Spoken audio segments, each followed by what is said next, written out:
د ولسمشر ستر سلاکار او د ننګرهار والي ضیاءالحق امرخیل د وږي په 23مه ولایت مقام کې د هټیوالو او اصنافو خونو غړو سره د لیدنې پر مهال له دوی غوښتل چې د نرخونو کنټرول، بیلابیل خوراکي او نورو توکو کیفیت په ښه والي، پاکۍ او ښاري امنیت په تامین کې ورسره همکاري وکړي. همداراز د دوی د برېښنا کاروبار د پیاوړتیا او یو شمېر نورو برخو کې د ستونزو په حل کې د همکارۍ ډاډ ورکړ. د ننګرهار د اصنافو هټیوالو خونې مشر حاجي عزالرحمن عرب او یو شمېر نورو د خبرو پر مهال په دې ولایت کې وړو او منځمهالې کاروبارونو د پیاوړتیا په موخه دوی ته د ځمکې د ورکړې، دولتي برېښنا د ورکړې، د امنیت تامین، د لرګیو قاچاق د مخنیوي او نجارۍ صنف ته د پاملرنې، موټر سایکلو ته د ګرځېدو اجازې، د جلال آباد ښار د بیلابیلو سیمو کې د تړل شوو لارو د خوشي کېدو او یو شمېر نورې ستونزې شریکې کړي.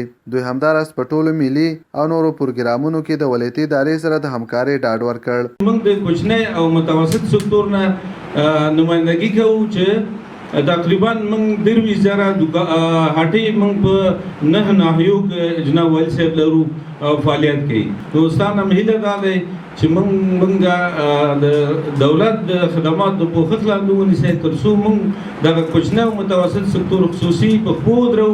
د ننګرهار والي ضیاءالحق امرخیل خوښي وښوده چې د جلال آباد ښار په 9 ناحیو کې 23,000 هټۍ شتون لري او ډاډ یې ورکړ چې ښاروالۍ ته به لارښوونه وکړي چې د 6,000 پر ځای ټولو 23,000 هټیو ته کاري جوازونه ورکړي ترڅو عواید زیات او قانوني بڼه غوره کړي. هغه همداراز د وړو منځمهالې کاروبارونو د ملاتړ ترڅنګ له دوی غوښتل چې د ښار په نظم، پاکۍ، نرخونو کنټرول، امنیتي منصوبینو سره همکاري ترسره کولو، د بې کیفیته توکو په مخنیوي، په مارکیټونو کې د پارکینګونو د پرانیستو، فساد او نورو ناوړه کړنو په مخنیوي او نورو برخو کې ورسره مرسته وکړي.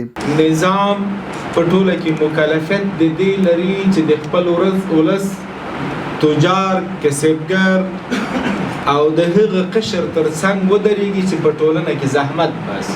اما زه اطمینان در کوم چې د هغې ورځې نه چې زه راغلم زما تمرکز په دې باندې ده چې خصوصي سکتور ته څنګه وده ورکړو. زما تمرکز په دې باندې ده چې تجار څخه څنګه دفاع وکړم. زما تمرکز په دې باندې ده چې تجار ته څنګه امنیت تامین کړم او زما تمرکز په دې باندې ده د دوی د حقوقو څخه څنګه دفاع وکړم. دا زموږ دنده ده او دا د نظام مسؤلیت ده او دا کار باید موږ دوستان وکړو. څنګه په ګډه باندې حکومت خصوصي سکتور کولی شي چې ټولنې د خدمات وړاندې کړي. هغه زموږ ولس د موږ څخه څنګه راضي اوسي، ولس مو د تجار څخه څنګه راضي اوسي، ولس مو د کسبګر څخه څنګه راضي اوسي، ولس مو د حکومت څخه څنګه راضي اوسي او ولس مو د چارواکو څخه راضي اوسي. دا زموږ باید اصلي موخه او هدف وي دوستان. هغه ډاډ ورکړ چې د برېښنا ستونزې د حل، لرګیو د قاچاق مخنیوي، بیلابیلو صنفونو ته ځانګړې پاملرنې او نورو برخو کې به ورسره همکاري وکړي.